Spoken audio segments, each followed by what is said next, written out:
Fear files में आज देखिए एक गर्भवती पत्नी की कहानी जिसने निशी कॉलोनी में पाया केवल विधवाओं का एक डरावना बसेरा। और सुलोचना जो कि विधवा के रूप में है एक बहुत ही शैतानी आत्मा और निकालना चाहती है कविता के कोख में पल रहे उसके बच्चे को। आखिर क्या है कविता और उसे डरावनी जगह निशी कॉलोनी का राज, इसे जानने के लिए देखते रहिए फियर फाइल्स, डर की सच्ची तस्वीरों का एक और हैरान कर देने वाला बहुत ही अनोखा सा एपिसोड्स। कहानी की शुरुआत में हम एक परिवार में देखते हैं कि उसे परिवार के अंदर कविता और उसका पति और उसका भाई करण और उसके साथ साथ उसका भतीजा भी था जिसका नाम था जिगर। वो उसको अपने बेटे की तरह पालती थी। इन सभी के सभी लोगों ने निशी कॉलोनी में एक बंगला लिया था, लेकिन वहाँ पर पहुँचते ही उनके साथ कुछ अजीबोगरीब होना शुरू हो चुका था, जैसे कि कौवे का अचानक से मर जाना। उसके बाद तभी यह सभी के सभी लोग अपने कार से उतरते हैं और निशी कॉलोनी की तरफ आगे बढ़ने लगते हैं। उनकी वहां से जाते ही हम देखते हैं कि उनके कार के अंदर एक औरत बैठी हुई थी जो कि इन लोगों को देख रही थी। निशी कॉलोनी के अंदर एंटर होते ही जिगर को बहुत ही अजीब फील होता है, क्योंकि दोस्तों वह कॉलोनी बड़ी ही सुनसान और बड़ी ही डरावनी थी। ना वहाँ कोई आदमी और ना कोई बच्चा, बस केवल औरत दिखाई दे रही थी जो कि सफ़ेद कलर की साड़ियाँ पहनी हुई थी। वहाँ जाते ही करण को एक लड़की दिखती है जिसे देखकर वो काफ़ी खुश हो जाता है और वो जैसे ही उसकी तस्वीर लेना चाहता है तभी अचानक से वो लड़की वहाँ से गायब हो जाती है। इसके बाद ये लोग आगे की तरफ बढ़ने लगते हैं और अपने नए घर के अंदर शिफ्ट होते हैं। घर देखने में बड़ा और बेहद खूबसूरत था, इसलिए घर के सभी लोगों को बहुत ही पसंद आया था। और तभी घर का मालिक उन लोगों को गार्डन दिखाने के लिए ले जाता है, लेकिन जिगर वहाँ पर अकेला खड़ा हुआ था और ऊपर की ओर जाने की कोशिश कर रहा था। तभी वो ऊपर की तरफ देखा, वहाँ उसे एक लड़की दिखाई देती है। वो लड़की कौन है वो जानने की कोशिश करता है।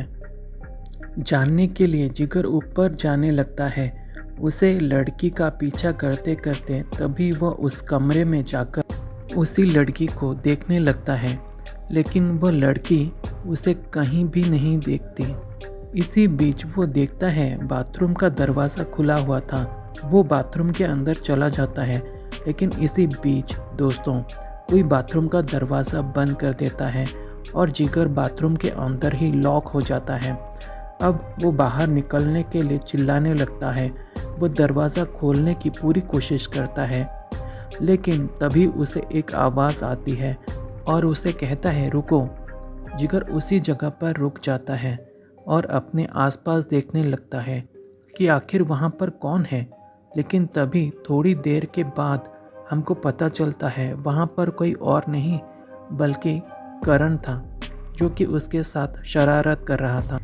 इसी वजह से वो डर जाता है और चाची से जाकर करण की शिकायत कर देता है। तभी करण भी अपनी गलती की माफ़ी मांगने लगता है।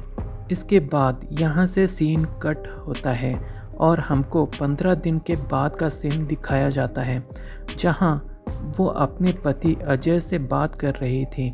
अजय और कविता दोनों ही डॉक्टर थे और फिलहाल अजय अभी अपनी जॉब पर जा रहा था।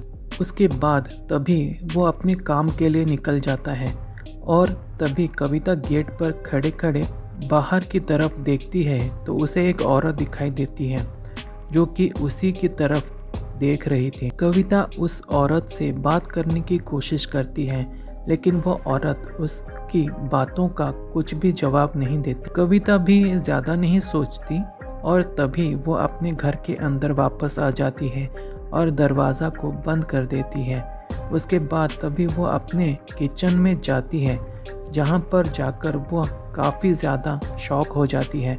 क्योंकि किचन का सारा खाना ख़त्म हो चुका था। वो करण से इसके बारे में पूछती है तो करण उसे मना कर देता है कि अभी उसने खाना नहीं खाया है और बल्कि उसे भूख लग रही है।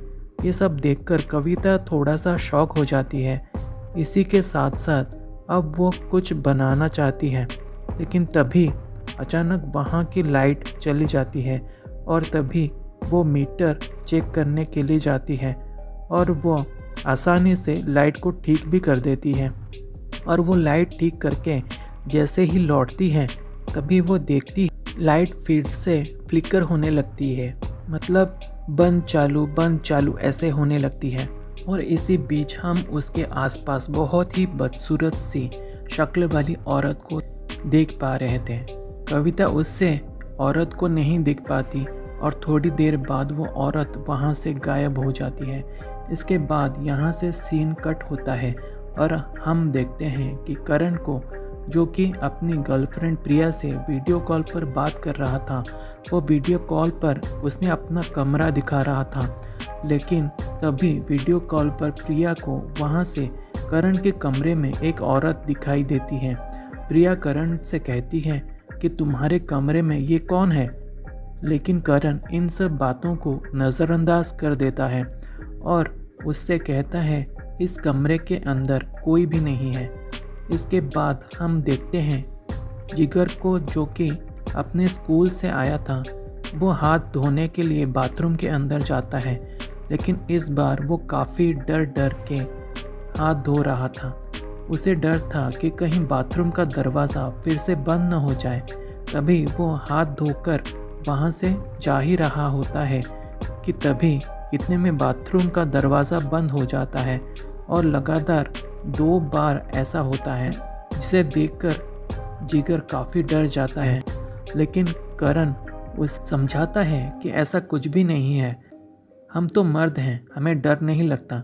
इसके बाद दोस्तों रात को कविता के पास प्रिया का कॉल आता है, जो कि उसे कहती है कि निशी कॉलोनी बहुत ही भयानक जगह है, आप लोगों को वहाँ पर नहीं जाना चाहिए था। प्रिया की इसी बातों को सुनकर वो काफ़ी डर जाती है और फ़ौरन ही इसके बारे में अपने पति अजय से बात करती है, लेकिन अजय उससे कहता है कि तुम्हें इन सब बातों पर ज़्यादा ध्यान नहीं देना चाहिए, ये तुम्हारे बच्चे के लिए बिल्कुल भी ठीक नहीं होगा। कि जिगर को, जो कि अपने कमरे के अंदर बैठकर पेंटिंग कर रहा था, लेकिन तभी अचानक वो देखता है उसकी स्केटिंग अपने आप चल रही थी, इसीलिए इसे देखकर वो काफ़ी ज़्यादा डर जाता है। लेकिन इसी बीच उसे वहाँ पर एक डरावनी शक्ल वाली लड़की दिखाई देती है। इसके बाद हम देखते हैं करण को, जिसे रात के वक्त उसके गार्डन में एक लड़की दिखाई देती है। वो उसी लड़की के पास जाता है और उससे बात करने की कोशिश करता है। यहाँ बातों ही बातों में वो लड़की अपना नाम रिया बताती है। करण कहता है कि ये कॉलोनी बड़ी ही अजीब है, यहाँ पर कोई भी मर्द दिखाई नहीं देता। वो लड़की भी एग्री करती है कि यहाँ पर एक भी मर्द नहीं दिखेगा, क्योंकि ये निशी कॉलोनी है। उसकी ऐसी बातों को सुनकर वो थोड़ा सा हैरान हो जाता है। इसके बाद तभी सुबह होती है। सुबह के वक्त हम देखते हैं कविता निशी कॉलोनी से अपने घर की तरफ जा रही थी। जाते वक्त उसके साथ कुछ अजीबोगरीब होना शुरू हो जाता है। तभी उसके पेट में दर्द होने लगता है और वो एक चेयर पर जाकर बैठ जाती है। इसी बीच दोस्तों हम देखते हैं कि वो वहाँ पर एक औरत आती है, जो कि अपना नाम भारती बताती है। वो औरत उसे कहती है कि वह कुछ उससे ज़रूरी बात करना चाहती है। अगले ही पल कविता देखती है कि वो औरत वहाँ से गायब हो गई है और एक दूसरी औरत दिखाई देती है, जिसका नाम था सुलोचना। वो देखती है कि कविता काफ़ी परेशान है और तभी वो उसकी मदद करने की कोशिश करती है। वो उसको अपने घर तक छोड़ देती है। उसके बाद तभी रात होती है। रात के वक्त हम देखते हैं कि उनके घर पर प्रिया आई हुई थी। उसके बाद तभी प्रिया करण से मिलने के लिए ऊपर जाती है। ऊपर जाकर वो करण से मिलती है, लेकिन करण किसी बात से परेशान था और वो जिगर पर गुस्सा कर रहा था। वह उससे कह रहा था कि तू मेरे फ़ोन को हाथ मत लगाया कर, क्योंकि कल रात जो उसने लड़की की फ़ोटो खींची थी वो अब उसके मोबाइल से डिलीट हो चुकी थी। और तभी इसी बीच जिगर प्रिया के सामने कह देता है कि तुम कल रात को उसी लड़की से बात कर रहे थे, जिसे सुनकर प्रिया काफ़ी ज़्यादा गुस्सा हो जाती है और करण से नाराज़ होकर वहाँ से भाग जाती है। और अब करण जिगर पर गुस्सा करता है, पर लेकिन उसी वक्त पर अजय करण को डांट देता है और उसे रोक लेता है। दोस्तों, इसी बीच हम देखते हैं कि कविता की हालत बिगड़ने लगती थी। उसे अचानक से ब्लीडिंग हो रही थी और उसके पेट में ज़ोर से दर्द हो रहा था। इसी चीज़ को देखकर अजय फौरन ही उसको हॉस्पिटल लेकर जाता है। करण को घर की जिम्मेदारी सौंपा जाता है। अस्पताल ले जाने के बाद उसको पता चलता है कि कविता एकदम फिट एंड फाइन थी, उसको कुछ भी नहीं हुआ था। इसी के साथ साथ क्योंकि अजय खुद एक डॉक्टर था, उसे अल्ट्रासाउंड में एक बहुत ही भयानक नज़ारा दिखता है। उस अल्ट्रासाउंड में वो देखता है कि बच्चे के पास किसी का हाथ प्रेजेंट है। इसे देखकर अजय काफ़ी डर जाता है और इसी के साथ साथ कविता उससे पूछती है कि आखिर तुम्हें क्या हो गया है, लेकिन अजय उसे कुछ भी नहीं बताता है। वो अपने मन के अंदर ही अंदर काफ़ी डर चुका था इस नज़ारे को देखकर, और ये नज़ारा लगातार 2 बार उसे दिखाई देता है। उसके बाद तभी हम देखते हैं कि करण को, जो कि गार्डन में जाकर इस लड़की को देख रहा है, लेकिन वहाँ उसे वो लड़की दिखाई नहीं देती और इसलिए वह उसे लड़की को देखने के लिए उसके घर के पास चला जाता है। वहाँ जाकर वो उसे आवाज़ लगाने की कोशिश करता है और तभी उसके घर के अंदर घुस जाता है। उसके घर के अंदर जाते ही वो देखता है कि उसके घर के अंदर पूरी तरीके से अंधेरा था। तभी दोस्तों वो उसके घर के अंदर और भी आगे की तरफ बढ़ते जा रहा था और तभी थोड़ा सा आगे चलने के बाद उसे किसी की रोने की आवाज़ सुनाई देती है। लगातार कोई वहाँ पर रोए जा रहा था। करण ज़रा आगे की तरफ बढ़ने लगता है। थोड़ा सा आगे जाने के बाद वो कमरे के पास पहुँचता है, जहाँ जाकर वो जो देखता है वो हक्का बक्का रह जाता है।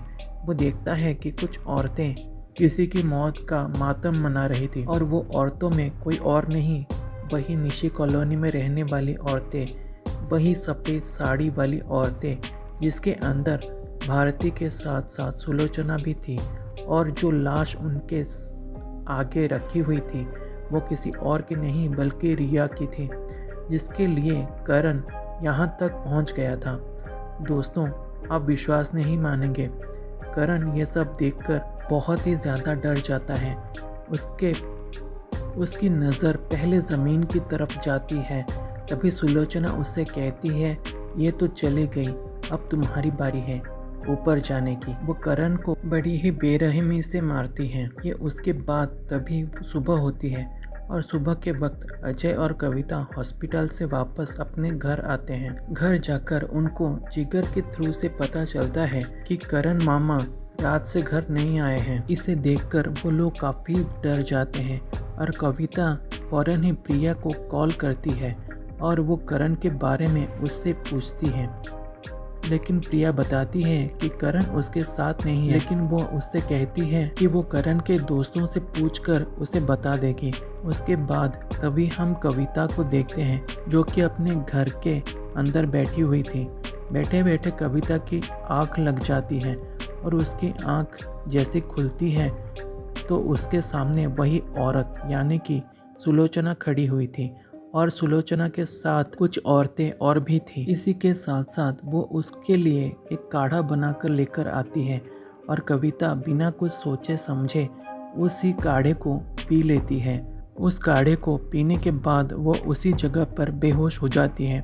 उसके बाद जैसे ही उसकी आंख खुलती है वो देखती है कि एक सफ़ेद कपड़ा खून से सना हुआ था, पर लेकिन ये सब कुछ वह एक सपने में देख रही थी।